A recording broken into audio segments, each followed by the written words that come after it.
Afin de vous y retrouver plus rapidement dans votre texte, vous pouvez insérer une table des matières. C'est ce que nous allons découvrir dans cette vidéo formation. Donc pour insérer une table des matières dans votre page, vous vous rendez en haut de votre document et cliquez ici sur l'onglet Références.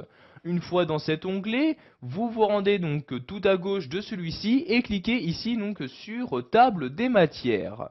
Vous avez donc ce menu-ci qui s'ouvre et qui vous affiche donc les différentes tables des matières proposées par Word 2010.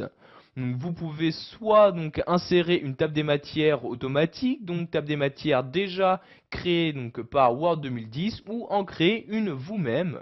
Donc pour l'instant ici nous allons créer donc cette table des matières. Donc je clique donc dessus et vous pouvez voir celle-ci s'insérer automatiquement.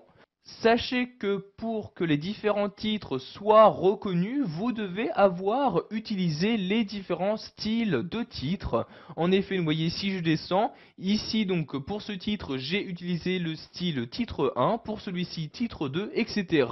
Cela permet ensuite donc à Word 2010 de faire une incrémentation automatique des différents titres proposés. Donc pour supprimer maintenant cette table des matières, vous cliquez une fois dessus. Vous voyez ici donc je clique sur la table des matières, puis je clique en haut sur ce bouton là, et donc je me rends en bas, ici je clique sur supprimer la table des matières. Donc pour en ajouter une nouvelle, je retourne en haut à gauche et je clique de nouveau sur table des matières. Je vais maintenant donc descendre en bas de ce menu et cliquer ici sur insérer une table des matières et vous allez maintenant pouvoir personnaliser le type de table des matières à insérer.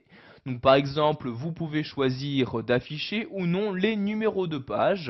Donc vous voyez ici, je décoche la case, vous pouvez voir que ceux-ci disparaîtront automatiquement de la table des matières. Donc ici, je vais choisir de les afficher, je coche donc cette case-là. Ensuite, vous les choisissez de les afficher ou non à droite. Puis donc, quel type de caractère doit les séparer des titres. Donc, vous cliquez ici sur la flèche. Je vais par exemple mettre ici donc une ligne comme ceci. Et voyez maintenant donc entre le titre et le numéro de page correspondant, il y aura donc ici un trait comme ceci. Je vais ensuite cliquer ici en bas sur options et vous avez donc ici accès aux différentes options de table des matières. Donc vous pouvez par exemple appliquer un style. Pour ne pas en appliquer, vous décochez tout simplement cette case là. Donc ici, je coche cette case-là et je clique bien sûr OK pour appliquer mes changements. Donc maintenant, pour insérer cette table des matières, je clique ici sur OK et la table des matières s'insère automatiquement donc ici en haut de mon document. Donc je vais maintenant resupprimer cette table-ci, donc je la sélectionne comme ceci et j'appuie sur la touche supprimer de mon clavier. Donc je vais en insérer une nouvelle en cliquant sur table des matières et je vais reprendre celle de départ, donc je clique ici sur celle-ci comme ceci. Donc maintenant nous allons voir que vous avez la possibilité de la mettre à jour.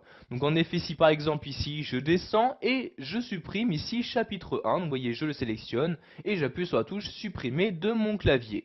Donc maintenant si je remonte, vous pouvez voir que la table des matières n'a pas été automatiquement mise à jour.